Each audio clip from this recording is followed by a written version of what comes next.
The stranded Vexeri fleet. The vastness of interstellar space stretched endlessly around the Vexeri fleet, 23 massive generation ships drifting silently through the void. Their once brilliant engine arrays now flickered weakly, casting intermittent blue light across their gleaming silver hulls.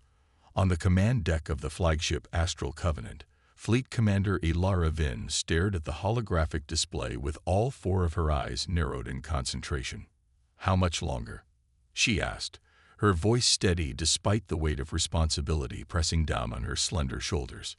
Chief Engineer Morov's tentacles twitched nervously as he manipulated the controls. Life support systems can maintain for another 18 days at current power levels. Maybe 20 if we shut down non-essential sections and consolidate our people. Ilara's scaled skin rippled with barely contained stress. 18 days to find a solution, or watch 12,000 survivors, the last of the Vexeri species, perish in the empty void between stars. The fleet had been traveling for nearly 3 years since their homeworld Vexera Prime's core had become unstable. They had escaped just weeks before the planet tore itself apart in a cataclysm that illuminated their entire star system. "The crystal matrix in our quantum drives is completely fractured," Morov continued, displaying a schematic of the damaged systems. "The gravimetric anomaly we passed through 3 days ago did more damage than we initially calculated." "And our distress beacon?" Ilara asked, though she already knew the answer. Communications Officer Talia's fins drooped slightly. "Still broadcasting on all frequencies, Commander. But this sector is uncharted in our databases. The probability of another spacefaring civilization detecting our signal is," she hesitated, "minimal." The Vexari were not explorers by nature. Their species had focused on developing their own system rather than expanding outward. The refugee fleet carried their civilization's remaining scientists, artists, engineers, and civilians, along with genetic samples of Vexari flora and fauna preserved in stasis. Their destination had been a promising system identified by their long-range probes, but now that hope seemed increasingly distant. "Commander," Talia suddenly straightened, her fins extending fully in excitement. "I'm detecting artificial signals. Not random, pattern transmissions coming from the nearby star system." Ilara moved swiftly to Talia's station. "What kind of signals?" "Communications, entertainment broadcasts, data transmissions. Thousands of them." Talia responded, her fins vibrating with excitement. "This indicates an advanced technological civilization. The signals originate from the third planet in that system." Hope and apprehension battled within Ilara's mind. In their long journey, the Vexeri had encountered only one other spacefaring species, the warlike Krell, who had demanded tribute for safe passage through their territory.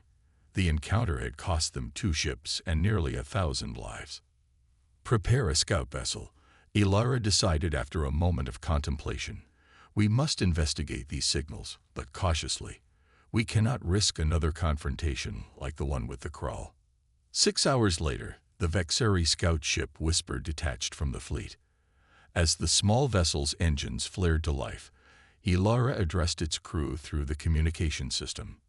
"Navigator Krell, Science Officer Senna, your mission is reconnaissance only. Determine if this species might help us, but reveal nothing of our situation unless absolutely necessary. The fleet's survival depends on your discretion." Understanding clarity, Commander, they responded in the traditional Vexari manner. The scout ship accelerated toward the distant star, leaving behind the powerless fleet that continued to drift through the void, its energy reserves diminishing with each passing hour. Aboard the Whisper, Science Officer Senna monitored the increasingly complex signal patterns as they approached the system. "These transmissions are unlike anything in our databases," she told Navigator Krell. "The language structures are completely foreign, but the mathematical patterns underlying their data encryption are remarkably sophisticated." "Can you translate any of it?" Krell asked, keeping the ship steady on its approach vector. "Not yet, but I'm detecting increasing space traffic as we near the system." This species has achieved interplanetary travel at minimum. Their technology level appears significant. 3 days later, the Whisper entered the outer boundaries of the star system. 8 planets orbited a yellow star, but it was the third planet that captured their attention. Blue and green, teeming with life, and surrounded by hundreds of artificial satellites. Remarkable, Senna whispered. Their orbital infrastructure is extensive. A warning alert suddenly flashed across their control panels. We're being scanned, Krell reported tensely. Something is approaching from the direction of the fourth planet. Fast. On their view screen, a vessel appeared, sleek and white with blue markings, smaller than their largest ships, but clearly built for speed and maneuverability. Strange symbols on its hull spelled out UES Pathfinder. They've detected us, Senna stated unnecessarily. The alien ship adjusted its course, moving to intercept them. Krell's hand hovered over the emergency jump controls. Should we retreat? Wait, Senna said, studying her instruments. They're broadcasting something. The communication system crackled with unfamiliar sounds. The alien language. Senna worked frantically at the translation matrix. I think they're greeting us, she said in surprise. The alien vessel maintained a respectful distance, no weapon systems appearing to be active. Should we respond? Krell asked. Senna hesitated, then activated the universal greeting sequence, a mathematical pattern that any advanced species would recognize as artificial and deliberate. The response was immediate. The alien ship transmitted a similar sequence, followed by simple mathematical equations and prime numbers. They're establishing a communication baseline, Senna realized. They want to talk. Over the next several hours, rudimentary communication developed. The aliens called themselves humans and their planet Earth. Their ship was part of something called the United Earth Space Force. Remarkable, Senna said. They've established a basic translation matrix in just hours. Their computational abilities are impressive. Eventually, simple messages could be exchanged. The humans requested permission to approach closer. After consulting with Commander Ilara via secure quantum link, Krell agreed. As the human ship drew alongside, they received a visual transmission. On their screen appeared a creature unlike any they had seen. Pinkish tan skin, only 2 eyes, and fur-like growth on the top of its head. It wore a blue uniform with silver markings. I am Captain Alexis Chen of the UES Pathfinder, the creature said, the translation still rough but understandable. On behalf of Earth and the United Earth Government, I welcome you to our solar system. Senna and Krell exchanged glances, surprised by the cordial greeting. I am Science Officer Senna of the Vexeri scout ship Whisper, Senna replied carefully. We come in peace. May I ask your purpose in our system? Captain Chen inquired politely. Senna hesitated, remembering Commander Ilara's warning about revealing too much. We are explorers, she said, choosing her words carefully. Our vessel encountered difficulties while passing through this region of space. Difficulties? Chen prompted. Senna glanced at Krell, who nodded almost imperceptibly. Our propulsion systems were damaged by a gravitational anomaly, Senna admitted. We detected your communications and hoped to find assistance. There was a brief consultation among the humans on their bridge. Then Chen faced them again. Science Officer Senna, Navigator Krell, we would like to offer our help. With your permission, we can assess your vessel's systems and determine how we might assist with repairs. Krell stared in disbelief. Senna's fins trembled with surprise. You would help us? Strangers? Captain Chen seemed confused by the question. Of course, that's what we do when we encounter those in need. After another brief consultation with Commander Ilara, Senna made a decision that would change the course of Vexeri history. Captain Chen, there is something you should know. Our scout ship is not alone. We represent a fleet, 23 vessels carrying the survivors of our world. Our home planet was destroyed, and we are refugees. Our fleet's power systems are failing, and without assistance, we have less than 3 weeks before life support fails. Chen's expression showed what they would later learn was compassion. Then we have no time to waste. How many people are we talking about? 12,000, Krell said quietly. There was a moment of silence on the human bridge. Then Chen nodded decisively. Science Officer Senna, please transmit your fleet's coordinates. I'm contacting Earth Command now to request emergency assistance. As the Whisper prepared to lead the Pathfinder back to the stranded fleet, Senna sent a message to Commander Ilara. We have made contact with a species called humans. They have offered help freely, with no demands. In all our travels, we have never encountered anything like them. The scout ship turned, leading the way back to the waiting fleet. For the first time in many months, they carried something more valuable than supplies or resources.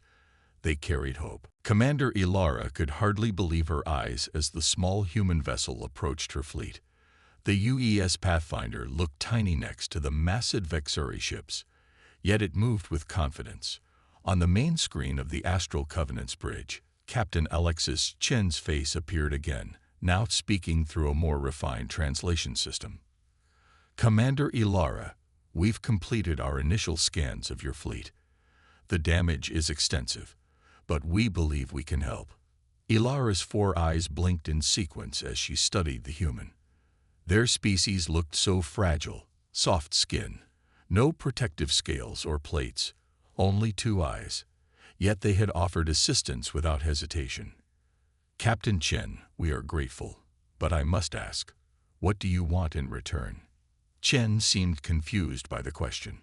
We don't require payment for humanitarian aid, Commander. That's not how we operate. The Vexuri officers exchanged glances. Such behavior defied everything they had experienced in their journey. I've contacted Earth Command, Chen continued. 2 engineering vessels and a supply ship are already en route to our position. They should arrive within 36 hours. In the meantime, we'd like to send over some emergency power modules and technical teams to assess your most critical systems. Ilara hesitated. Allowing aliens aboard their vessels went against security protocols. Security Chief Terok leaned close, his voice low. Commander, we don't know if we can trust these humans, he whispered. We have little choice, she replied quietly. Our life support systems will fail long before we can repair the ships ourselves. She turned back to the screen. We accept your offer, Captain Chen. As the first human shuttle prepared to dock with the Astral Covenant, Ilara wondered if she had just saved her people or led them into yet another disaster. Alliance of Hope. 6 hours later, the first human shuttle docked with the Astral Covenant. The airlock cycled, and 7 humans in blue and gray uniforms stepped onto the Vexuri ship. Leading them was a tall figure with dark skin and a closely cropped covering of hair. Chief Engineer Marcus Okafor. He introduced himself, extending a hand before awkwardly pulling it back when he realized the Vexuri didn't share this custom. My team is ready to begin work immediately. Ilara assigned Chief Engineer Morov to escort the humans. As they walked through the ship's corridors, many Vexuri stopped to stare. Few had ever seen aliens up close, and none had seen humans before. In engineering, Okafor examined the damaged quantum crystal matrices with growing interest. Fascinating technology, he said, scanning the shattered components with a device from his pack. Your crystal-based quantum field manipulation is decades beyond our theoretical models. Morov's tentacles twitched nervously. Can you repair them? Okafor shook his head. No, we don't have the ability to recreate these crystals. But he added, seeing Morov's fins droop, I think we might be able to adapt some of our fusion technology to work with your systems. It won't be as efficient as your original drives, but it should provide enough power for life support and limited propulsion. While the engineers worked, another human team led by a woman named Dr. Yasmin Devi distributed emergency supplies to the refugee ships. They brought portable power units, medical supplies, and even synthesized food compatible with Vexuri biology. On the smallest ship, which housed primarily families with young, Dr. Devi made an unexpected discovery. She was treating a Vexeri child with stress-induced molting when she noticed the child was fascinated by her long braided hair. "Would you like to touch it?" she asked gently. The child reached out tentatively, stroking the strange strands with a three-fingered hand. Soon other children gathered around, their fear of the aliens momentarily forgotten. By the end of the day, Dr. Devi had young Vexeri following her everywhere, asking questions about Earth and humans through their increasingly sophisticated translation devices. Meanwhile, Security Chief Tarak watched the proceedings with growing concern. A veteran of the Crawl encounter, he had seen what desperate species could do to one another. In the secure communications room of the Astral Covenant, he gathered his most trusted officers. "We cannot trust these humans so easily," he told them, his scales darkened with worry. "If their technology can power our ships, then we should learn all we can, and be prepared to take what we need if their generosity suddenly ends." "But they show no hostility," protested one of his younger officers. "Not yet," Tarak replied grimly.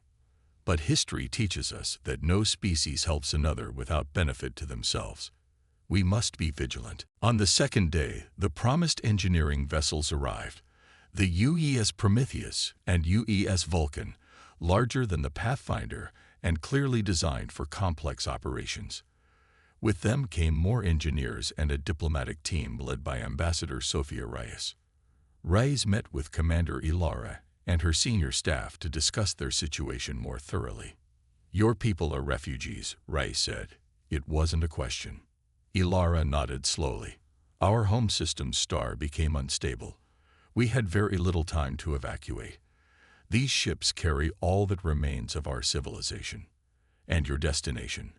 We had identified a potentially habitable system 6 light-years from here. But now," she gestured helplessly at the status reports. Reyes was quiet for a moment. "There may be suitable planets in Earth-controlled space.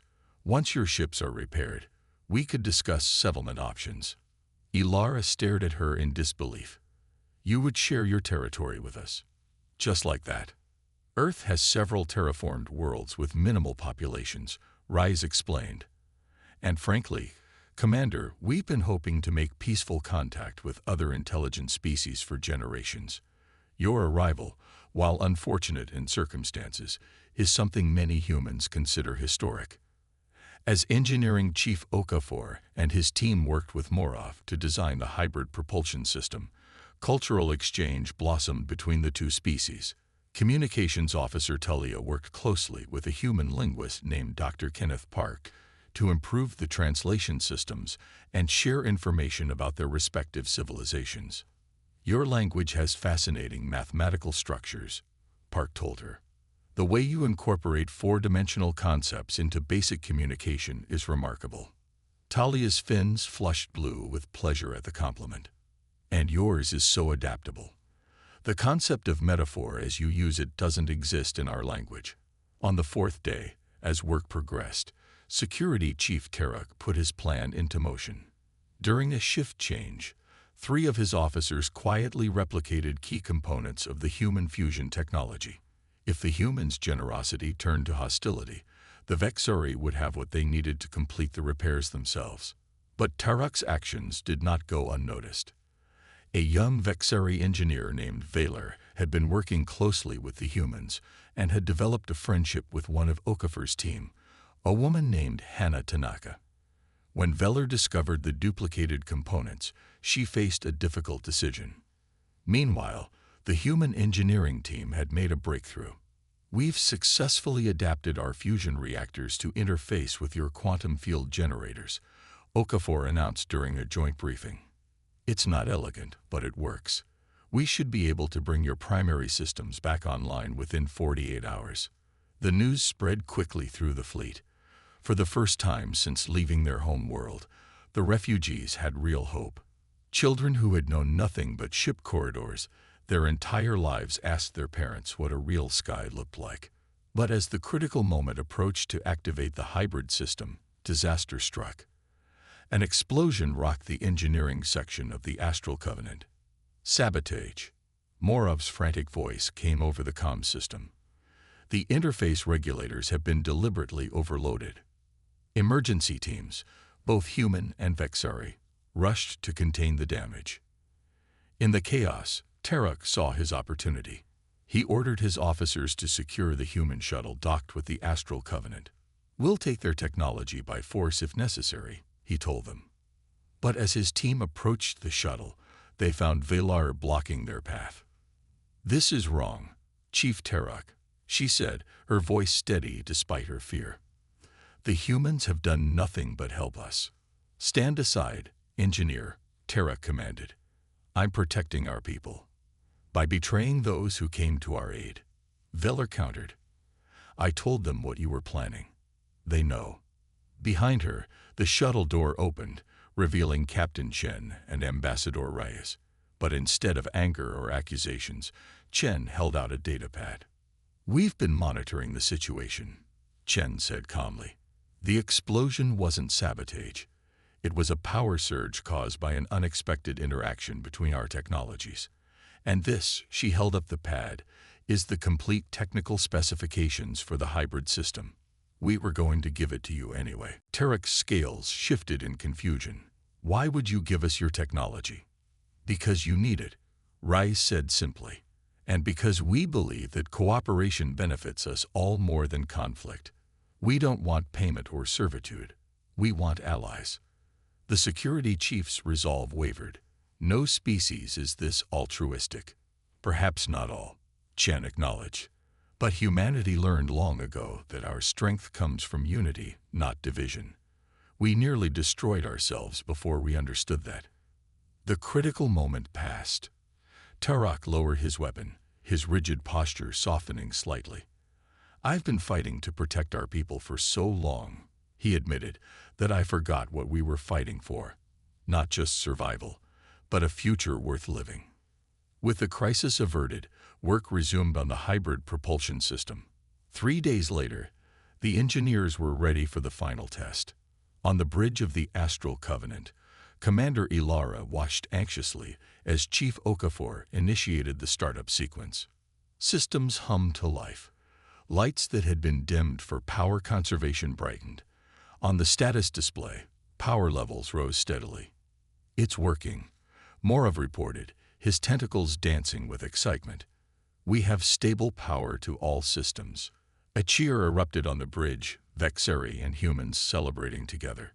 Over the next week, each ship in the fleet was fitted with the hybrid technology, restoring full life support and limited propulsion capabilities to all vessels.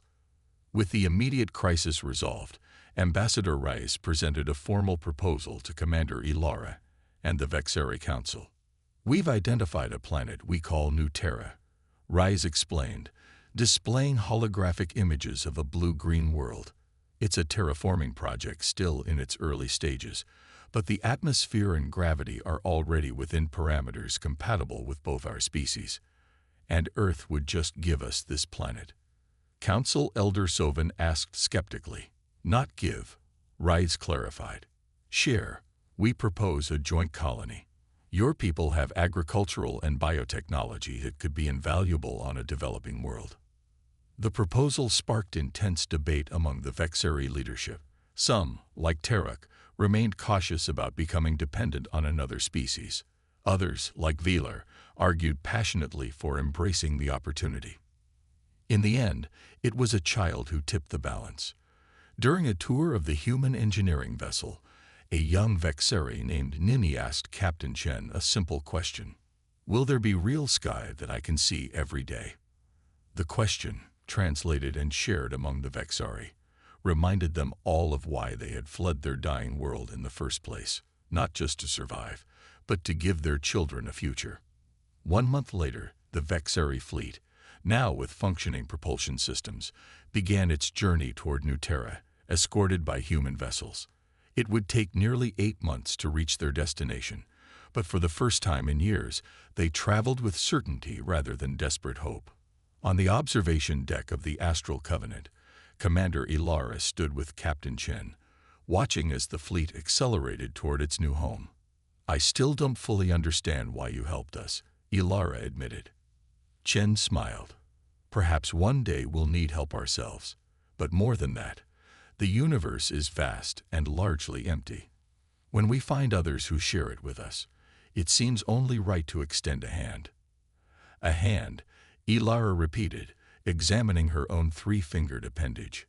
A curious custom, but one I think our people will adopt. Tentatively, she extended her hand as she had seen the humans do. Chen took it gently, and they shook. Two species, once strangers, now bound by a common future among the stars.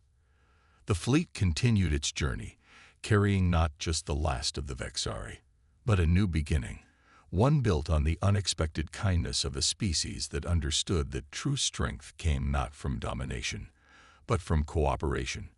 And as they traveled, the story of the human response to the stranded Vexari fleet spread among the stars, a testament to the power of compassion, even in the vast emptiness of space.